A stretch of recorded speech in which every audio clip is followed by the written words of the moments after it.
시작할까요? 네, 안녕하세요. 김치아입니다. 네, 오늘 제가 사실은 코로나 이후에 처음 강의를 하게 됐거든요. 그래서 앞뒤 옆이 많이 잘려가지고 생각보다 우리 일찍 밥 먹으러 갈 수도 있어요. 오늘 대답 잘해주시고 에너지를 팍팍 주시면은 제가 오늘 더 에너지를 내서 잘 마칠 수 있을 것 같습니다. 오늘 하필이면 또 본사에서 또 내려오셔가지고 제 강의를 한번 보시게 됐는데, 네, 참 복이 터졌어요. 그죠? 자, 이제 시작해 보도록 할게요. 자, 우리가 비만을 얘기할 때 전통적인 패러다임 안에서 보면 일단은 비만인 사람들이 많이 먹고 또 덜 움직인다. 동의하시나요? 예. 그래서 제가 생각해도 비만인 분들은 일단 먹는 걸 다 좋아하세요. 그리고 먹는 양이 남다르십니다. 그리고 운동을 좋아하나요? 안 하십니다. 그렇기 때문에 어떻게 생각하면 이 전통적인 패러다임이 맞다라는 생각이 드실 텐데요. 그렇다면 우리가 적게 먹고 많이 움직이게 되면 살이 빠지게 될까요? 그렇지도 않아요. 왜 그런지 한번 보도록 하겠습니다. 운동의 역설의 저자인 허먼 폰처 교수님께서 이렇게 말씀하셨어요. 우리가 아무리 걸어도 당신이 쓰는 전체 칼로리에는 큰 차이가 없다. 이렇게 얘기를 하고 있습니다. 억울하지 않나요? 예, 우리가 운동을 많이 하잖아요. 다이어트 할 때. 이 허먼 폰처 교수님은 지난 10년간 인간의 몸에서 일어나는 에너지 변화에 대해서 한 10년간 프로젝트로 연구를 해오신 분인데요. 그 하자족과 현대인을 비교하고 있어요. 이 하자족 같은 경우에는 현 시대에 남아있는 수렵 채집 생활을 하는 그 원주민들을 말을 하고요. 그리고 현대인 같은 경우에는 우리 지금 사무실에서 일을 하시는 분들 거의 안 움직이시잖아요. 이 두 분을 이렇게 비교를 했을 때 에너지 소비량이 크게 차이가 없다라고 하면서 굉장히 화제가 되고 있습니다. 하자족의 생활을 한번 들여다볼게요. 일단 이분들은 농사를 짓지 않습니다. 그리고 가축을 기르지 않아요. 매일매일 먹을 것들을 그 주변 야생에서 이렇게 매일매일 먹을 것들을 찾아서 드시는 분들인데요. 그 남자분들 같은 경우에는 진짜 활을 쏘세요. 활을 쏴서 동물들을 사냥해서 드시기도 하고, 그리고 이제 도끼로 나무를 쪼개가지고 벌꿀, 그 야생 벌꿀 이런 것들을 채취를 해서 드십니다.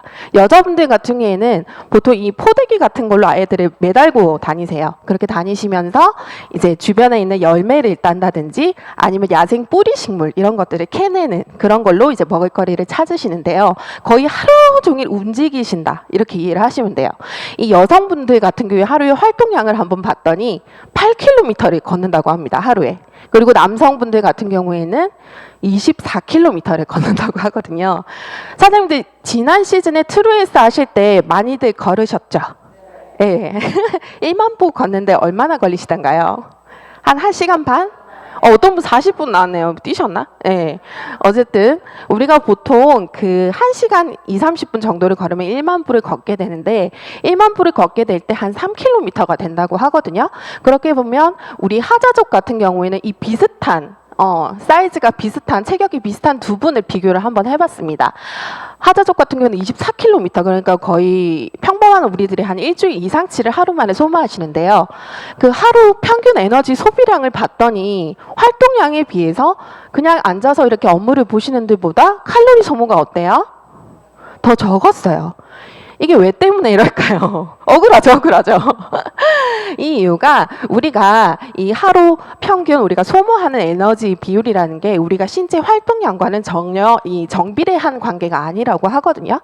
좀 억울하긴 하지만 그래서 보니까 우리가 저강도 활동을 할 때에는 어느 정도 상관관계가 있기는 한데 우리 몸이 고강도 운동을 하게 될 때에는 에너지 소비량이 갑자기 큰 폭으로 상승되면 갑자기 몸 안에서 에너지를 소비를 절약하기 시작을 한다고 해요.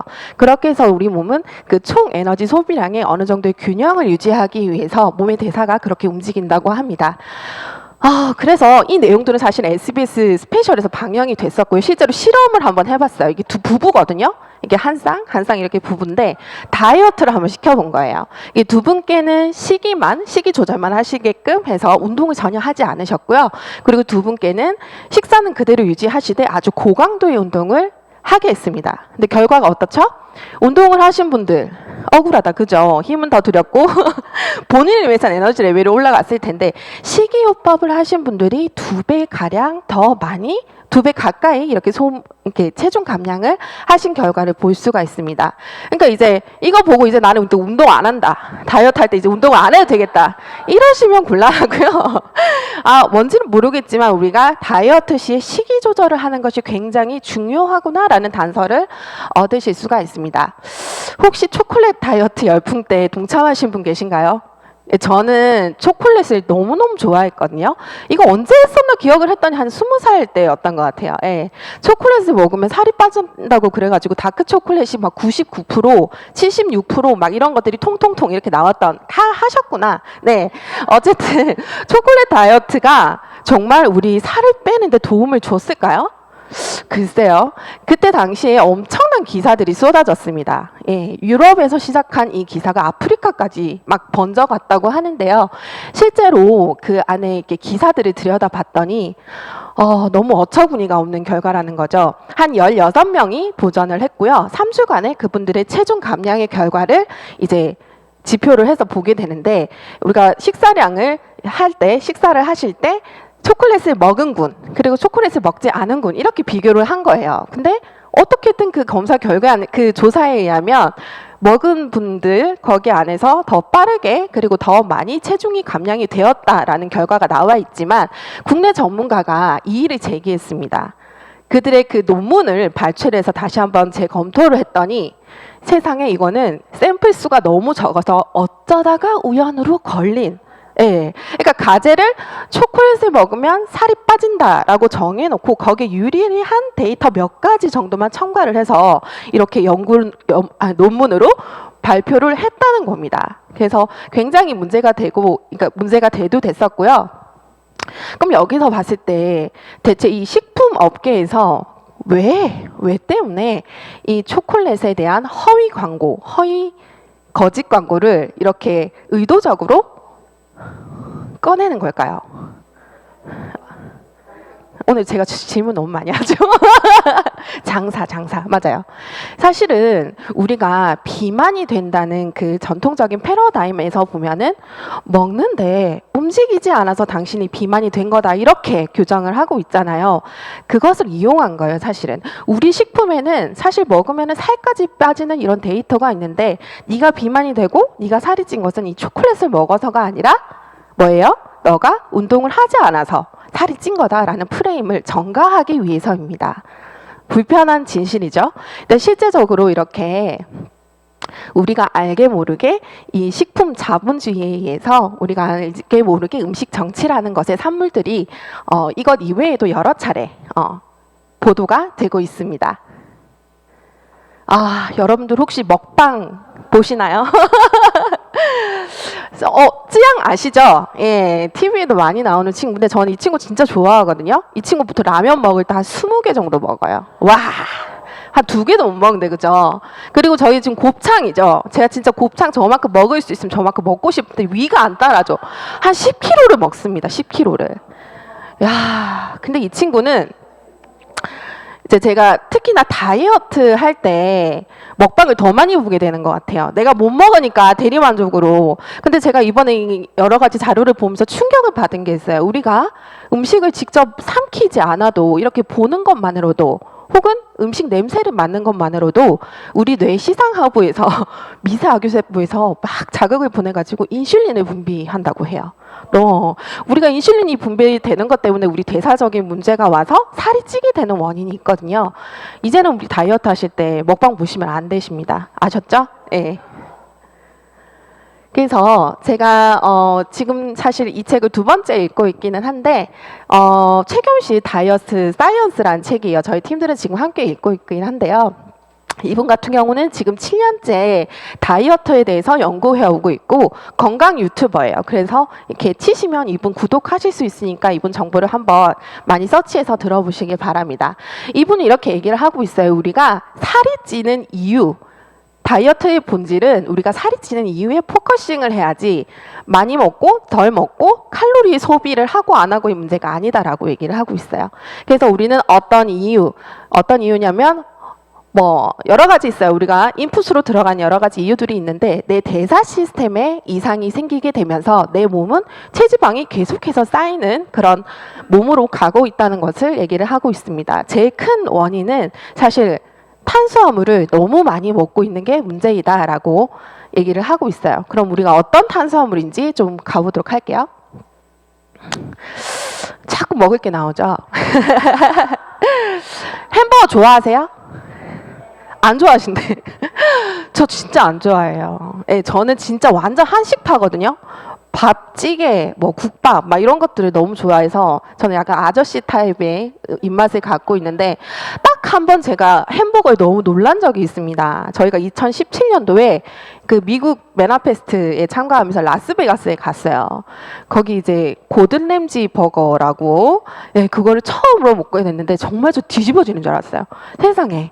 이제까지 제가 맛본 거는 햄버거가 아닌 거예요. 그 정도로 정말 너무 맛있어서 제가 2번 갔었던 기억이 나는데 지금 저기 신세계 백화점 지하에 오픈했죠. 지금도 사전 예약을 해야만 갈 수 있다고 하더라고요. 아는 맛이 무섭다고 좀 궁금하기는 한데 어쨌든 햄버거 드실 때 이렇게 세트로 많이 드시죠. 햄버거, 프렌치 프라이, 그리고 콜라나 사이다. 그죠? 요렇게 드실 때 제가 퀴즈를 한번 낼게요. 선물은 없어요. 여기서 나를 가장 살찌게 만드는 건 어떤 음식일까요? 콜라. 감자튀김. 사실 다 살찌지만 제일 나를 살찌게 만드는 것은 바로 탄산음료입니다. 저는 너무 놀랐어요. 저는 당연히 튀긴 음식이라고 생각을 했거든요. 저희 탄산음료에 이렇게 딱 뒤집어 보시면은 이 안에 원재료가 뭐가 들어가 있는지를 보실 수가 있어요. 당 시럽, 설탕, 그리고 과당 이런 것들이 들어가 있습니다. 우리가 설탕과 과당 안에는 그 포도당과 과당을 굉장히 고농도로 농축한 물질이거든요. 근데 특히 이 과당이라고 하는 것이 우리 몸에 들어왔을 때 굉장히 골칫거리예요. 어떻게 들어가냐면 과당은 우리가 섭취를 했을 때 혈당 분비, 그러니까 인슐린 분비를 건드리지 않고 바로 간으로 직행하게 됩니다. 우리가 이렇게 알코올 드시게 되면 간에서 이렇게 해독을 해야 되잖아요. 처리하는 대사가 그 간에 그 술에 있는 아세트알데히드라는 그 독성 물질을 해독하는데 간이 굉장히 힘들어 하거든요. 이 과정도 거의 같은 대사 과정을 지녔다라고 생각을 하시면 돼요. 이게 들어가면은 바로 직행을 하기 때문에 독성을 처리하는 그 과정 안에서 간이 굉장히 힘들어 하고요. 그냥 지방으로 전환이 돼서 저장이 된다라고 보시면 돼요. 이제 오늘 이후로 콜라 드신다 안 드신다? 네, 큰일 납니다. 비겁하죠, 그죠? 자, 그리고 지금 현재 최근 5년간 비알코올성 지방간 환자 수를 한번 볼까요? 2019년도 자료이긴 한데 그래프가 정말 쭉쭉쭉쭉 올라가고 있어요. 지금은 코로나를 더 지난 시기이기 때문에 우리 배달의 민족이 일을 또 열심히 했잖아요. 그 그래프가 훨씬 더 높을 거라고 생각합니다. 과거에는 사실 알코올성 지방간이 많으셨어요. 우리 40대, 50대 남성분들, 드렁큰 이런 분들 술 많이 드셔가지고 간에 지방 대사가 되지 않아서 간에 지방이 끼인 채로 이제 병원에 가셔서 이런 분들은 근데 간단해요. 일단 금주를 하시게 되면 병세가 좀 호전이 되시죠. 근데 어른아이 할 것 없이 이 비알코올성 지방간이 굉장히 많이 급증하고 있다는 거예요. 그러면 비알코올성 지방간은 대체 어떤 음식일까? 아까 보셨던 그런 탄산음료. 사실 그 탄산음료는 누가 제일 많이 먹을까요? 제가 저희 딸이 4학년이고 10살이거든요. 주말마다 애가 없어져요, 요새. 애들 생일 파티랑 그리고 파자마 파티 이런 것들을 다니게 되는데 가서 뭘 먹고 왔냐고 물어보면 항상 치킨, 햄버거, 피자 이 3종 세트가 항상 나오거든요. 그러면 얘네들이 시키면 손님으로 따라오는 게 바로 탄산음료죠. 그래서 어린이들이 사실은 지금 이 지방간에 걸려있는 친구들이 많이 급증하고 있다고 해요. 그리고 우리가 지방간이 무서운 이유는 이런 거죠. 일단 우리가 탄수화물을 섭취하게 됐을 때 포도당이라는 걸로 분해가 되기 시작을 합니다. 이 포도당은 우리 세포 근처로 올 때 췌장에서 분비한 인슐린을 만나서 세포 안으로 들어오게 되면 그의 역할이 거기서 끝인 거예요. 너무 화려하게 산 거예요. 에너지원으로 잘 쓰이면. 그런데 우리가 좀 더 자주 더 많이 먹게 됐을 때 우리 간이나 근육에는 이 포도당을 글리코겐의 형태로 저장을 하게 됩니다. 머리가 좋은 거예요, 우리 몸이. 왜냐면 우리가 자는 동안에도 에너지 공급을 받아야 되죠. 근데 우리가 자는 동안 먹나요? 그러다 보니까 우리가 자는 동안에는 그 글리코겐이 있는 것들을 꺼내서 쓰기 위해서 여기저기 저장을 해놓는 건데요. 문제는 우리가 어느 정도 것만 먹었어야 됐는데 너무 과하게 자주 섭취를 하고 있다는 거예요. 예를 들어서 한번 볼까요? 오늘 사장님들 저하고 이거 강의 끝나시면 식사하러 가실 거잖아요. 그죠? 보리밥 드시고 3층에 보리밥 드시고 이제 기분도 좋고. 근데 우리가 또 밥 먹고 나서 뭘 먹죠? 커피 한 잔 해야죠. 또 이 앉아 계시고 자꾸 못 먹는 거 얘기하고 기분 나빠가지고 또 달달한 거 드실 거잖아요. 달달한 커피 한 잔 드시고 어때요? 디저트도 또 빠질 수가 없어요. 그렇게 드시게 되면 이미 탄수화물이 여러 번 들어오게 됩니다. 요 짧은 시간만 보더라도. 그런데 한 두세 시간 있다가 또 고객님들이 되게 방문을 하면 오랜만에 왔다고 또 떡을 내줘, 과일을 내줘. 그럼 또 우리가 너무 거절할 수 없으니까 조금 먹잖아요. 또 우리가 사이간식이니까 너무 배 터지게 먹지 않아요. 이런 것들은 보통 안 드셨다고 하죠. 예. 그래서 내가 하루 동안 어느 정도 먹고 있는지를 정확하게 한번 기록을 해보세요. 제가 저번에 이제 우종성 사장님께서 저한테 숙제를 한번 주셨어요. 입에 들어가는 거 물이든 뭐든 다 기록을 해보라고. 저는 진짜 많이 안 먹고 있다고 생각을 했거든요. 근데 많더라고요. 예. 그래서 탄수화물을 많이 먹는 것도 문제가 될 수 있지만 대사 과정 안에서 너무 자주 들어오게 되는 것이 문제가 되는 거예요.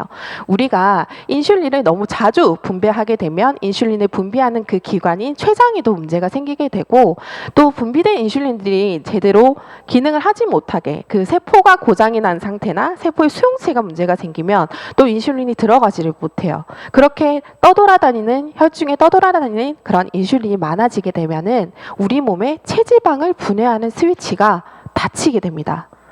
이게 바로 포인트예요. 우리가 왜 체지방이 분해가 안 되고 이제까지 살이 안 빠졌냐? 이거는 바로 탄수화물을 너무 많이 드셨고 인슐린 저항성이 생기신 분들이 특히나 혈중에 많이 떠다니다 보니까 내가 체지방 분해를 할 수 있는 기회를 주지 않았기 때문입니다. 여러분 동의하시나요?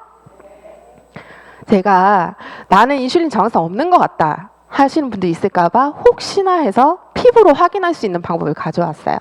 여러분들 목덜미 그리고 겨드랑이 주변에 혹시 쥐젖이 있는 분들, 예, 나왔어요. 이런 분들 같은 경우에는 인슐린 저항성이 높으신 겁니다. 예, 그리고 앞에서 보면 예쁜데 이렇게 반바지 입었는데 뒤에서 보면 이렇게 우둘투둘 하신 분들 있죠. 셀룰라이트가. 이런 분들도 사실은 인슐린 저항성이 높으신 거예요. 예, 그래서 절대 내가 지금 뭐 건강검진을 받아왔는데 나는 혈당 수치도 간 수치도 다 괜찮아 하시는 분들 있으실 수 있지만 이미 내가 어떤 식습관을 가지고 있느냐에 따라서 인슐린 저항성은 계속해서 증가하고 있는 겁니다. 그래서 제가 다 못 먹게 했지만 이제 드실 수 있는 방법을 알려드릴게요. 우리가 앞에 보니까 이제 탄수화물도 못 먹겠어. 밥빵, 면떡도 이제 못 먹겠어. 그럼 이제 어떤 음식을 드시냐? 일단 우리는 간헐적 단식이란 것을 적용을 해보면 우리가 생각하는 대사의 문제를 해결하실 수 있는데요. 16대 8, 그러니까 16시간 동안 공복 시간을 가지고 8시간 동안 식사를 하시는 거예요. 그리고 옆에 보시면 23대 1. 그러니까 이걸 하시는 분들은 1일 1식을 하시는 분들이거든요. 근데 식사를 하신다고 해서 막 먹고 싶은 라면을 드시고 뭐 피자를 드시고 이렇게 하시는 게 아니라 저탄고지식을 하시는 겁니다. 많이들 들어보셨을 거예요. 그죠? 저탄고지식을 하시면서 내 몸을 케토시스 상태로 만든다는 건데 일단은 우리가 탄수화물 유입이 현저하게 줄어들게 되면은 내 몸 안에서 이 지방세포가 이 케톤체로 분리가 되기 시작을 해요. 그래서 이 케톤체는 우리 포도당과 비교했을 때 우리 몸에서 사용하는 에너지원으로서 굉장히 효율적인 아이거든요. 이제 옛날에는 우리가 에너지원을 포도당으로 사용을 했다면 이번에는 지방의 산물인 케톤체를 이용해 보자는 그런 대사 시스템을 다시 적용하자는 그런 방법이라고 할 수 있습니다. 우리가 근데 왜 16시간일까 라고 본다면 16시간 이상 금식을 하게 됐을 때 바로 이 오토파지라는 것이 활성화된다고 합니다.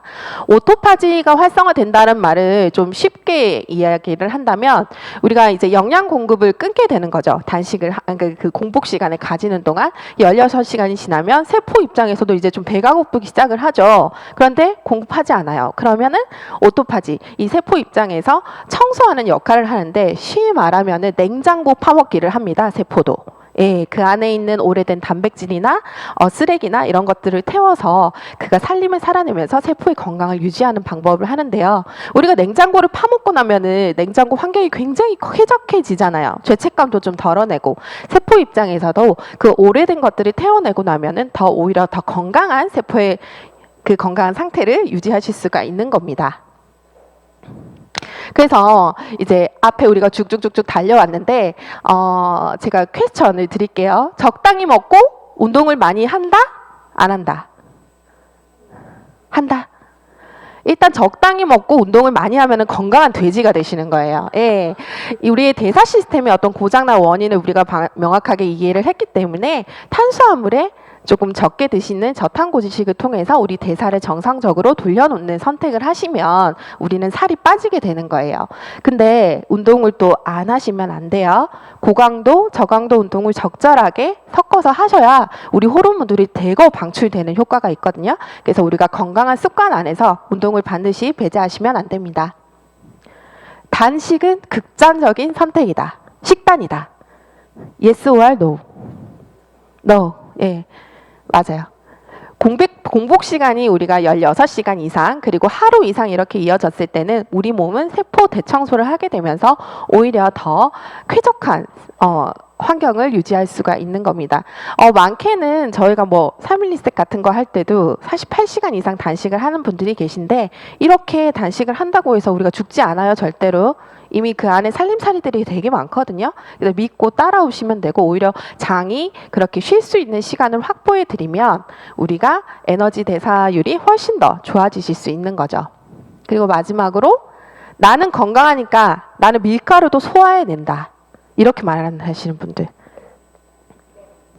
사실 본인의 선택이니까 어쩔 수는 없어요. 근데 우리가 건강하다고 한다면 더 좋은 음식들을 먹으면서 지금의 건강을 더 유지하는 방향으로 안내를 해드리는 게 맞잖아요. 본인이 믿고 있는 건강의 상태가 굳이 건강하다고 해서 계속 나쁜 것들을 유입을 해서 몸을 그 컨디션에서 떨어지는 선택이 아니라 더 건강을 유지하실 수 있도록 그리고 그분의 귀가 열릴 수 있도록 지속적으로 건강의 기회를 전해드리는 우리 모두가 됐으면 좋겠습니다.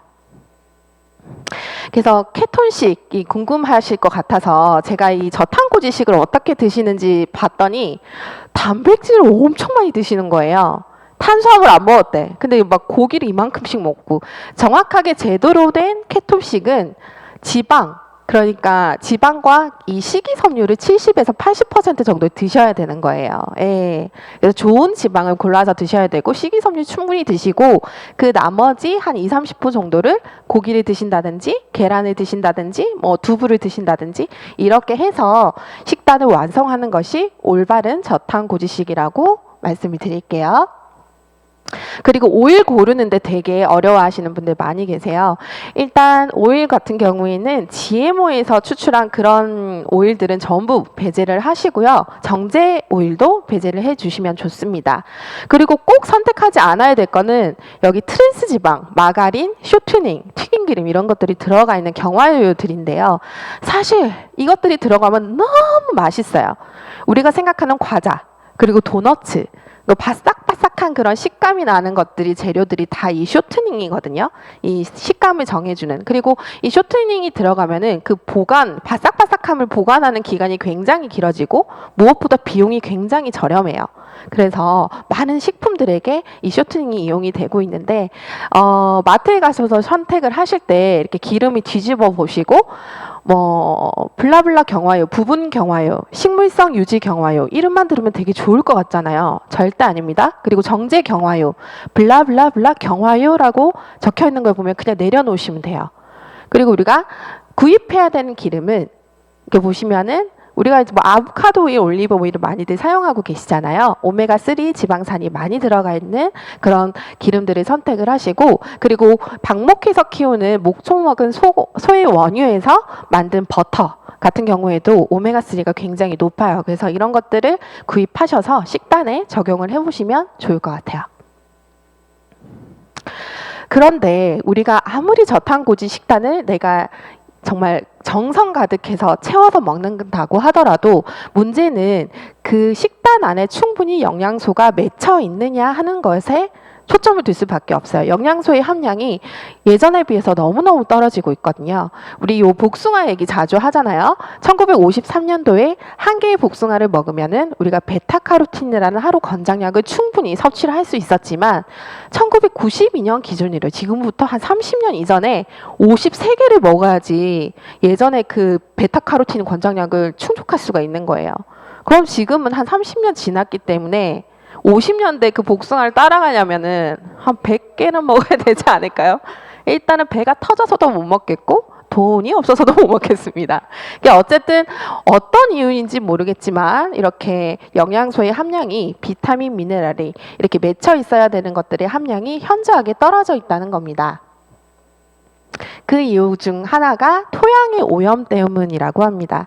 우리의 식물은 사실 이 토양의 오염 때문에 엄청 지대한 영향을 미치게 되고요. 그리고 무엇보다 현대의 그 농업 환경을 보면은 이 한 땅에 너무 여러 가지 작물들을 같이 이렇게 심어 놓고 그리고 너무 다작을 하는 이유가 있어요. 그런 산업화가 되어 있으니까. 그러다 보니까 토양을 이제 소위 말해서 출산을 한 거잖아요. 뭔가를 하나 피워 올렸으면. 그렇게 되면 자기도 좀 휴식기간, 산모들도 출산하고 나면 휴식기간을 걸으면서 우리가 회복을 하잖아요. 토양이 머금어야 되는 그런 영양분들을 충분히 머금기 위해서는 그렇게 시간적인 여유가 필요한데 여기는 거의 애 낳는 기계죠. 계속해서 출산을 하는 그런 사회로 넘어왔어요. 그렇기 때문에 그것을 양분을 빨아당겨서 피어나야 되는 그런 열매들이 충분한 영양소를 갖추지 못하는 원인으로 토양의 오염을, 토양의 산성화를 꼽을 수 있습니다.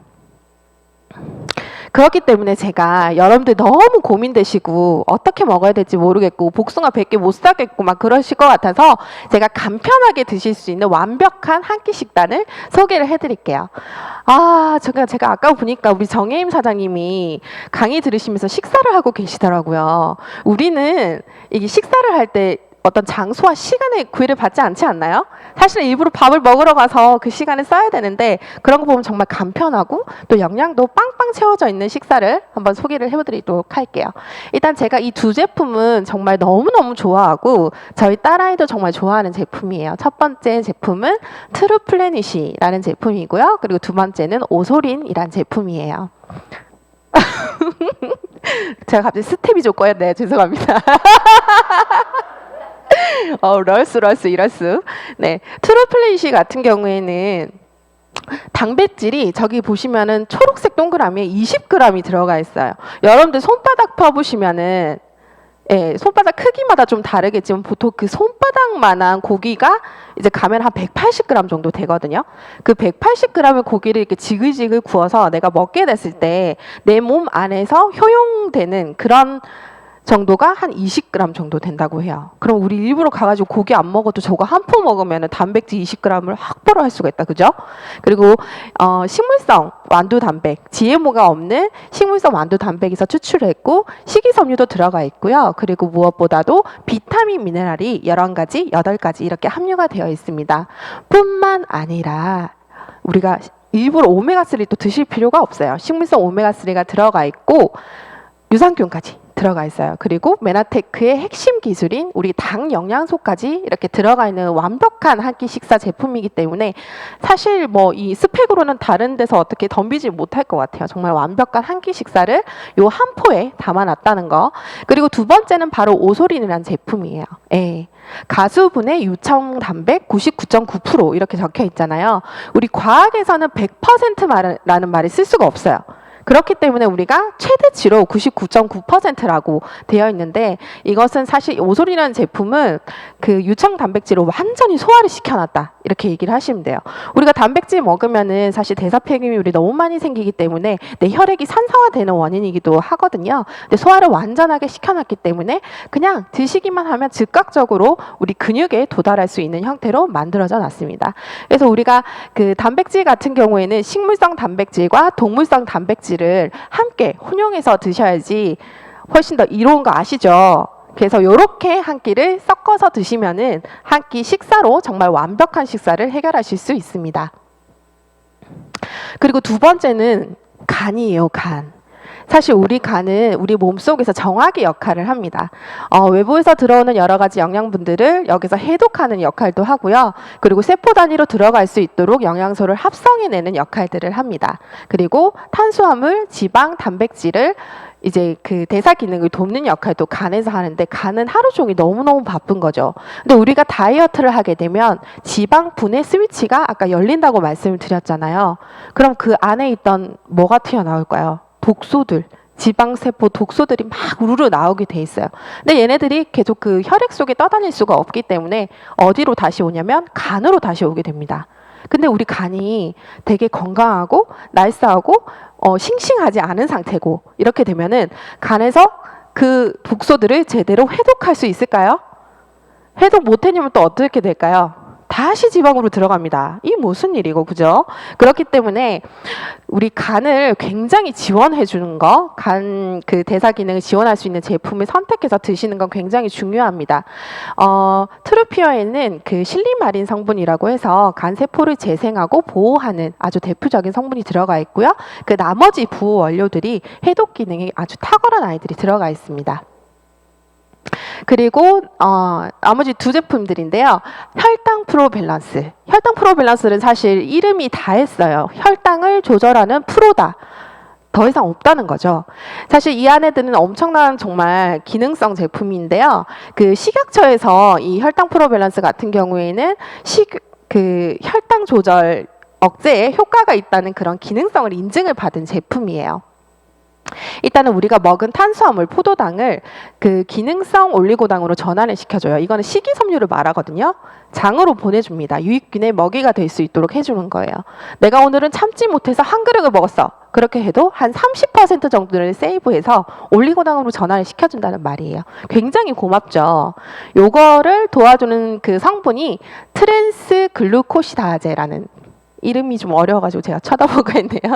네, 요 성분이 탄수화물을 전환하는 데도 도움을 주고 있고요. 그리고 7가지 정도의 효소 복합물이 들어가서 내가 소화를 잘 해낼 수 있도록 돕고 있습니다. 바나나잎 추출물, 크롬 마그네슘이 또 첨가되어서 그 혈당 스파이크가 되는 부분들을 천연 인슐린이라는 역할을 하거든요. 그래서 어쨌든 이 제품을 드시면 굉장히 혈당 관리하시는 데 도움을 드릴 수가 있어요. 우리나라 같은 경우는 한 당뇨 전 단계에 해당하시는 분들이 700만에서 800만 명 된다고 들었거든요. 이분들이 식이나 다른 생활 습관을 고치지 않으시면은 결국은 당뇨 환자가 되는 거예요. 우리들의 잠재 고객이죠. 근데 이분들한테 적극적으로 권하셔서 그들의 혈당에 도움을 주는 선택들을 하시게끔 도와주시기 바랍니다. 드시는 게 되게 좋아요. 그 한 포씩 이렇게 꺼내서 침으로 녹여서 드시는데 식전에 드셔야 됩니다. 맛이 민트 맛이 나요. 너무 맛있어요. 그리고 왠지 그걸 먹고 나면은 음식을 막 전투력 있게 먹어야 될 것 같은데 가라앉아요. 네, 그래서 식전에 반드시 드셔주시기를 권고드립니다. 그리고 트루쉐이프, 저희 지방대사 도움이라고 할 수 있어요. 여기도 공액리노ler렌산이라는 이 성분이 기능성 성분으로 그 체지방 감소에 도움이 된다는 인증을 받았습니다.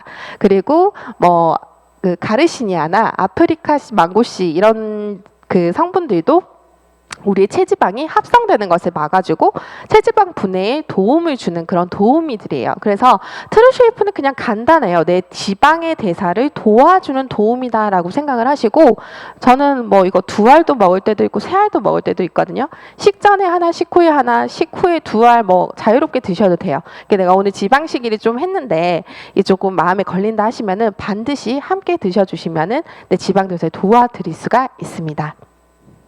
우와, 거의 마지막이에요. 예. 제가 이제 비만이라는 것을 우리가 탈출할 수 있는 방법, 비만을 해결할 수 있는 방법으로 간헐적 식단을 알려드렸어요. 16대 8, 그러니까 16시간 공복. 저는 지금 10시, 6시 그걸 하고 있거든요. 그러니까 10시부터 6시 안에 두 끼 식사를 하는 식단을 짜고 있어요. 사장님들은 잘 모르시겠지만 제가 한 7월 달부터 해가지고 지금 8kg 정도 감량을 했습니다. 예, 다음번 강의 때 더 많이 빼서 올게요. 예. 그래서 두 끼 식사를 하시되 한 끼는 반드시 뭐다? 우리가 영양 가득한 한 끼 쉐이크를 드시는 거예요. 그리고 한 끼는 너무 또 우리가 쉐이크만 먹으면은 또 뭐라 그래요? 이렇게 후폭풍이 오잖아요. 그거를 방지하기 위해서 저탄고지식을 충분히 맛있게 풍요롭게 충분히 드시는 거, 이렇게 해서 두 끼 식사를 해주시면 됩니다. 그리고 어쨌든 우리 가는 내내 우리를 지원하고 있어요. 그렇기 때문에 트로피어 물을 마시는 거를 하루에 2잔에서 4잔 정도는 꼭꼭 챙겨주시고요. 무엇보다도 적당한 운동, 고강도 운동 그리고 저강도 운동은 반드시 하셔야 됩니다.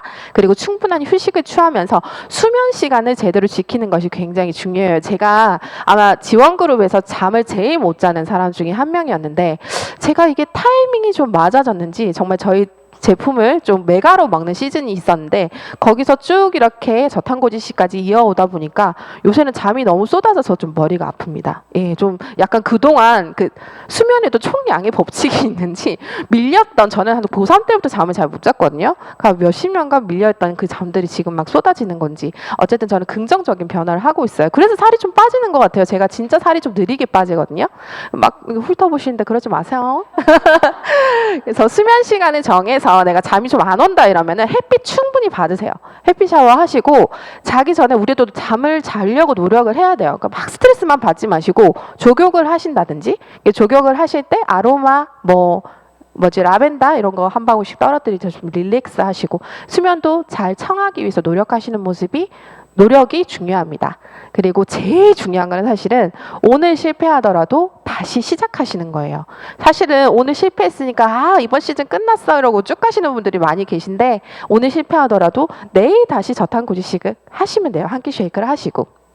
그렇게 되면은 나에게 건강한 습관이 충분히 장착되시리라 믿습니다. 요 다음에 제가 한 분, 저희 사장님 중에 제가 맨날 뵐 때마다 좀 놀라는 분이 계시거든요.